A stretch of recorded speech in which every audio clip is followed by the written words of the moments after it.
Светот да ја дознае вистината за Македонија, тоа ми беше единствената мисла кога се запатив да ја пишувам оваа книга.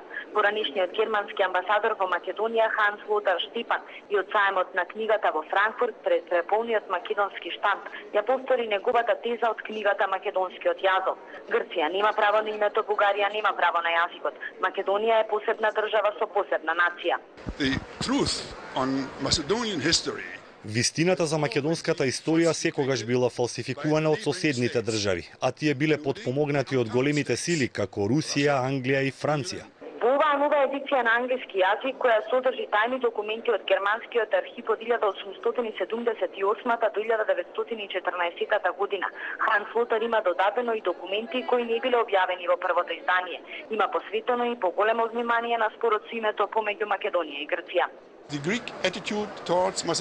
Грчкиот став кон Македонија е неоправдан, а Европа ја поддржува. Како може да поддржуваат таква експанзионистичка политика? Тоа за 21. век е неприфатливо.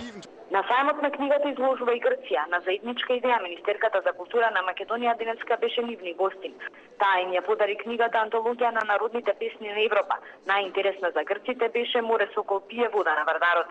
Вода на Вардарот, значи Аксиос Вардар. Yeah, I know. I understand some because I used to speak some Serbian when I was very nice. Yeah. Тие пак на Министерката и подарија книги за Родос, Критивија и Игнација. Признаат дека и на нив, како и на многумина на сајмот, македонскиот штанд им е еден од најубавите. Со нив се сложува и Министерката за култура на Бахреин, која денеска ненајавено се појави на штандот да го изрази своето воодушевување. Овој штанд е многу убав, го рефлектира културното наследство на Македонија и затоа дојдов да го посетам и да ве поканам на некои од многуто културни случувања во Бахреин. Сајмот на книгата во Франкфурт завршува утре. Се претпоставува дека повеќе од 1.200.000 луѓе ќе го посетат. Имаше повеќе од 2.900 случувања во 8 хали. Акредитирани се 10.000 новинари. Почесен гостин оваа година е Кина. Под мотото традиција и иновација тие најдостојно ја представија својата земја. Од Франкфурт за Канал 5 Христина Антовска.